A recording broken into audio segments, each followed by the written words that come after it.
नमस्कार दोस्तों, जय जवान जय किसान। बढ़ते कोरोना के मामले देश और प्रदेश में बड़ी चिंता का कारण बनते जा रहे हैं। हरियाणा प्रदेश में भी काफ़ी दिनों से आंकड़ों का जो है उतार चढ़ाव दिखाई दे रहा है, जिसके अंदर मौत का जो आंकड़ा है उसमें भी उतार चढ़ाव दिखाई देता है। हालांकि कई जगह पर ऐसा सुनने को मिलता है जो प्रशासन की तरफ जारी किए गए आंकड़े हैं और जो एक्चुअल मौतें हैं उनके अंदर अंतर दिखाई देता है। वो एक्चुअल जो मौतें हैं वो बहुत ज़्यादा हो रही हैं और जो आंकड़ा है बहुत कम का पेश किया जा रहा है। उसी बीच कुछ ऐसे लोग हैं जो उम्मीद की किरण के रूप में सामने आते हैं, लोगों की मदद के लिए सामने आते हैं। इस तरह का एक मामला हरियाणा के सिरसा शहर का है, जहाँ पर जो पूर्व हमारे मंत्री रह चुके लक्ष्मण दास अरोड़ा जी, स्वर्गीय लक्ष्मण दास अरोड़ा जी के जो नाती है गोकुल सेतिया, उन्होंने सिरसा के अंदर एक बिल्डिंग को तैयार किया है। Laxman Das charitable trust hospital के नाम से इस बिल्डिंग को तैयार किया गया है, जिसके अंदर जो है 23 जो है सिंगल बेड की व्यवस्थाएं हैं, यानी कि 23 सिंगल कमरे हैं और 7 ऐसे कमरे हैं जिसके अंदर जो है हॉल टाइप में काफ़ी मल्टीपल बेड्स लगाए जा सकते हैं। उनका ये कहना है कि मेरे पास ना ही कोई मेडिकल स्टाफ है, ना ही मेरे पास कोई डॉक्टरों की टीम है। मैं सिर्फ प्रशासन को फ्री ऑफ कॉस्ट, बिना कोई उनसे चार्जेस लिए, साल 2 साल 3 साल जब तक कि कोविड की महामारी रहेगी, ये बिल्डिंग उन्हें फ्री ऑफ कॉस्ट देने को तैयार हूँ। ये करने का कारण ये है क्योंकि सिविल हॉस्पिटल में जो है बेड्स फुल हो चुके हैं। पेशेंटों को बाहर जो है ग्लूकोज चढ़ाए जा रहे हैं, उनको बाहर बैठना पड़ रहा है। हालात जो है दिन प्रतिदिन बिगड़ते ही जा रहे हैं। बेड्स की संख्या जो है वो इतनी पर्याप्त नहीं है कि सभी पेशेंट को बेड मिल सके, और सिंगल बेड की व्यवस्था मिलना तो और ज़्यादा मुश्किल होता जा रहा है। तो इसी चीज़ों को ध्यान में रखते हुए उन्होंने जो है एक बिल्डिंग दे दी है प्रशासन को फ्री ऑफ कॉस्ट, जो प्रशासन जब चाहे इस बिल्डिंग का इस्तेमाल कर सकता है। और ये बिल्डिंग लगभग अच्छे तरीके से तैयार हो चुकी है, सारा काम इस पर हो चुका है। गोकुल सेतिया का ये कहना है कि प्रशासन को बिल्डिंग के अंदर जो भी चीज़ें चाहिए होंगी हम उन्हें प्रोवाइड करवाएंगे। ये बिल्डिंग के हम उनसे कोई चार्जेस नहीं लेंगे, ना ही बिजली का, ना ही किसी और चीज़ का।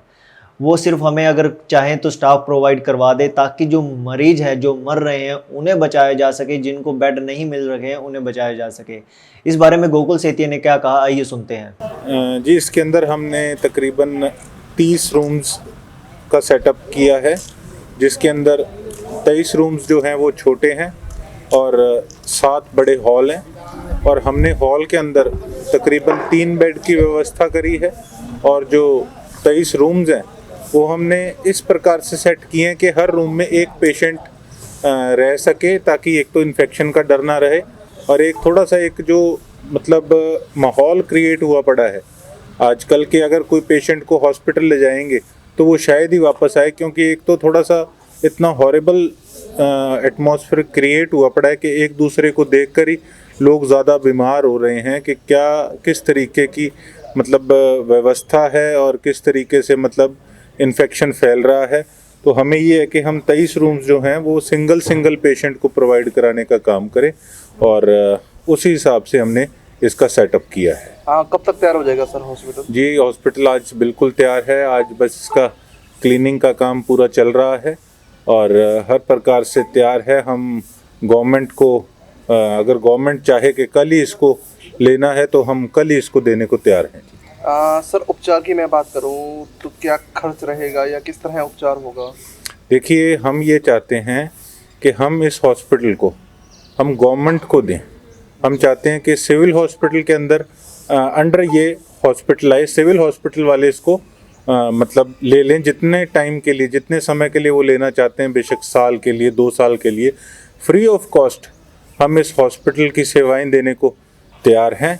लेकिन कहीं ना कहीं कई इश्यूज़ क्रिएट हो रहे हैं जिस करके परमिशन ये लोग नहीं दे रहे। ये कहते हैं आप अकेले परमिशन ले लीजिए, पर हम स्टाफ नहीं प्रोवाइड करेंगे, हम कोई आपको ऑक्सीजन सिलेंडर्स नहीं प्रोवाइड करेंगे, हम कोई आपको इक्विपमेंट्स नहीं प्रोवाइड करेंगे। मैं ये कहना चाहता हूँ कि ये कह रहे हैं कि स्टाफ, इक्विपमेंट्स वगैरह सारा कुछ हम इसको परचेज़ कर लें। देखिए, आज के समय तो महाभारत हुई पड़ी। अगर एक ऑक्सीजन सिलेंडर भी किसी को दिलाना पड़ जाए ना तो इतनी दिक्कत हो जाती है कि आप सबको पता है।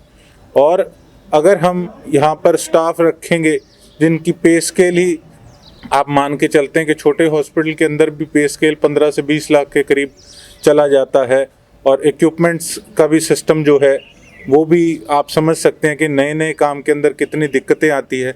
तो अगर उस हिसाब के हम इस पे एक्सपेंडिचर बढ़ा लेंगे तो फिर तो आप लगा के चलिए कि हम भी पर पेशेंट को फिर 6-7 हज़ार रुपया बेड चार्ज करेंगे। अगर 6-7 हज़ार रुपया बेड चार्ज करेंगे हम किसी पेशेंट को, तो उसका फिर फ़ायदा क्या हुआ? फिर तो और बड़े प्राइवेट हॉस्पिटल्स हैं जिनको अनुभव भी है, इतना एक्सपीरियंस है, इतने टाइम से चल रहे हैं, सारा सेटअप उनके पास है। फिर अगर हम उनको पेशेंट्स को चार्ज ही करने लग गए तो मैं समझता हूँ कि उसमें फिर सेवा वाला कोई काम ही नहीं रहेगा। और आज के समय में देखिए, मैं बेशक जो भी मेरा पेशा है, मैं एक पॉलिटिकल आदमी हूँ, मैं भी डरता हूँ कि अगर कल को मान लो ऑक्सीजन की कमी हो गई, प्राइवेट हॉस्पिटल से कितनी कॉल्स आती हैं, आधी रात को भी कॉल आ जाती है कि जी डॉक्टर ने जवाब दे दिया कि ऑक्सीजन हमारे पास नहीं है। अगर आधी रात को कोई ऑक्सीजन ख़त्म हो गई, और मैं तो सीधी बात कहूँगा, राजनीति के अंदर कोई ज़रूरी नहीं है कि सब अच्छा ही करें। आज के समय काफ़ी चीज़ें हैं जो दिखती कुछ और है, होती कुछ और है। कल को अगर किसी ने उस तरीके से राजनीति करने का काम कर दिया तो मैं कहाँ जाऊँगा? आधी रात को ऑक्सीजन ख़त्म हो गई तो किसी को क्या जवाब देंगे अगर किसी के साथ कोई ऊंची नीची हो गई तो कहने का मेरा भाव ये है कि देखिए, हम इसको कोई एज ए बिज़नेस नहीं हमने इसको सेटअप किया। हम चाहते हैं कि जो सिविल हॉस्पिटल के अंदर जो पेशेंट्स जा रहे हैं, जिनको ज़्यादातर लोगों को बेड नहीं मिल रहे, बाहर किस तरीके से वहाँ पे बरामदे में पेशेंट्स पड़े हैं, पार्किंग में धूप में गर्मी में पेशेंट्स पड़े हैं, साफ जवाब दे दिया जाता है कि बेड नहीं है। हम चाहते हैं कि ये बिल्कुल नियर बाय हमारी बिल्डिंग है, इसको अगर सिविल हॉस्पिटल ले तो फ्री ऑफ कॉस्ट हम इसको प्रोवाइड कर रहे हैं। प्रॉपर हमने इसके अंदर इलेक्ट्रिक और वाटर सप्लाई, क्लीनिंग वगैरह का हर तरह से हमने इस पे बेडिंग वगैरह का सारा अरेंजमेंट हमने इसके अंदर दिया है। तो मैं तो ये समझता हूँ कि मेन चीज़ तो बिल्डिंग होती है ना, कि अच्छी बिल्डिंग मिल जाए। बिल्डिंग हम दे रहे हैं और आई थिंक कि तकरीबन 3 डॉक्टर्स, 5-6 नर्सेज और चंद सिलेंडर, सरकार के लिए तो एक सिलेंडर 5 से 6 हज़ार का होता है आई थिंक। और इतना सेटअप करने के लिए मेरे हिसाब से इनको 15 लाख रुपए, 20 लाख रुपए भी इनका सरकार का नहीं लगेगा। और अगर फिर भी ये लोग नहीं ले रहे तो मैं समझता हूँ कि ये लोग गंभीर नहीं हैं। अब मुझे कहा जा रहा है कि आप कोई भी MBBS डॉक्टर्स रख लो, आप कोई भी रख लो, रिटायर्ड रख लो। पहली बात कि मेरे खुद के पास कोई डॉक्टर की डिग्री थोड़ी है। और अगर ये लोग कहते हैं कि आप कोई भी डॉक्टर रख लो, तो इससे सीरियसनेस और गंभीरता पता लगती है कि एडमिनिस्ट्रेशन की और सरकार की कितनी गंभीरता अपने पेशेंट्स को लेकर। इनको क्या पता लगेगा कि मैंने किसको हायर करा है या किसको नहीं हायर करा, और फिर उसकी जिम्मेवारी कौन लेगा अगर कल को किसी पेशेंट को कुछ होता है। तो कहने का भाव ये है कि हम इस समय के अंदर हमारा फर्ज बनता है कि हम हर प्रकार से सिरसा की जनता को जो हमने वादा किया था, आज बुरे वक्त के अंदर हम बढ़ चढ़कर अपना सहयोग दें लोगों के लिए। और एक कहने में और करने में बड़ा अंतर होता है, तो इसीलिए हमने फटाफट लग के हफ्ते 10 दिन के अंदर, मैंने कहा था तो 9 तारीख को हमने स्टार्ट किया था। आई थिंक 8-10 दिन हुए हैं इसको। 8-10 दिन में हमने सारी बिल्डिंग प्रॉपर तरीके से कंप्लीट कर दी है। अब चीज़ आपके सामने है, हमने अपना काम कर दिया है। अब आगे काम सरकार का बनता है कि सरकार इसको ले और लोगों को अपनी सेवाएं फ्री में देने का काम करे। गोकुल जी, सिरसा के विधायक द्वारा भी एक कोविड हॉस्पिटल बनाया गया जो कि शहर के बिल्कुल बाहर है। वहां तक पहुंचते पहुंचते अगर कोई सीरियस पेशेंट है तो उसको काफी दिक्कतों का सामना भी करना पड़ेगा। जो आपका हॉस्पिटल है काफी पास भी है, पर फिर भी प्रशासन इसको मतलब अप्रूव करने में टाइम लगा रहा है। क्या कारण मानेंगे इसके पीछे? देखिए, मैं किसी के लिए कोई इस समय में टिप्पणी नहीं करूँगा। मैं ये समझता हूँ कि आज के समय में एक पॉलिटिकल सारी चीज़ें छोड़कर, मैं तो सरकार को भी यही राय देता हूँ कि आज के समय में ये राजनीति हम छोड़ें। अगर जीवन बचेगा तो राजनीति करने को सारी उम्र पड़ी है, जितनी मर्जी करेंगे, कोई दिक्कत नहीं है। लेकिन राजनीति जो हो ना, वो अच्छे तरीके की होनी चाहिए, ना कि गंदे तरीके।